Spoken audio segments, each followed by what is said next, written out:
गोलू बुजुर्गों से खजाने की कहानी सुनते हुए उनकी हर बात पर ध्यान देता है। रात के समय गोलू अपने बैग में जरूरी सामान भरते हुए, जिसमें एक टॉर्च, पानी की बोतल और कुछ खाने का सामान है। सुबह सुबह गोलू जंगल की ओर अकेले ही चलते हुए, दिल में थोड़ा डर मगर चेहरे पर हिम्मत। जंगल के किनारे पहुंचकर गोलू चारों ओर देखता है, हरे भरे पेड़ों के बीच रास्ता ढूंढता हुआ।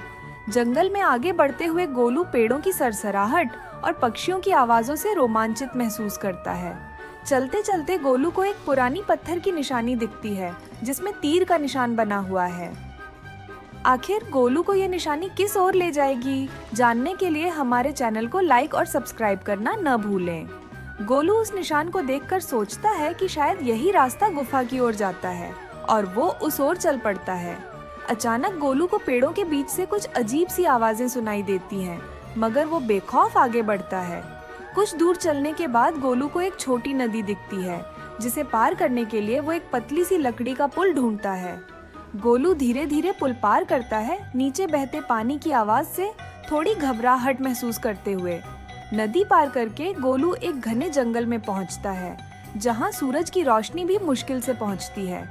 घने जंगल के बीच गोलू को एक बड़ा पत्थर का ढांचा दिखता है, जिसके पास पहुंचने पर उसे गुफा का मुंह दिखाई देता है। गुफा के पास पहुंचकर गोलू अपने बैग से टॉर्च निकालता है और गुफा के अंदर झांकता है।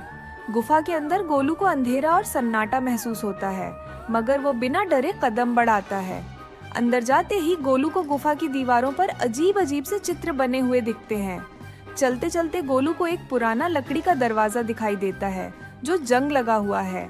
गोलू धीरे से दरवाजे को धक्का देता है और दरवाजा चरमराते हुए खुल जाता है। दरवाजे के पार गोलू को एक छोटा सा कमरा मिलता है, जिसमें कुछ मिट्टी के बर्तन रखे हैं। गोलू बर्तनों को ध्यान से देखता है, मगर उन्हें छोड़कर आगे बढ़ता है। गुफा में और अंदर जाते ही गोलू को एक और दरवाजा मिलता है। इस बार ये पत्थर का है। गोलू दरवाजे को खोलने की कोशिश करता है और जैसे ही दरवाजा खुलता है, उसे एक बड़े कमरे का दृश्य दिखता है। कमरे के बीच में एक बड़ा सा संदूक रखा है, जो धूल से भरा हुआ है। गोलू धीरे धीरे संदूक के पास जाता है और उसे खोलने की कोशिश करता है। संदूक खोलते ही गोलू की आंखें चौंधिया जाती हैं, क्योंकि उसमें सोने और चांदी के सिक्के हैं। गोलू सिक्कों को हाथ में लेकर खुश होता है, जैसे उसने सपनों का खजाना पा लिया हो।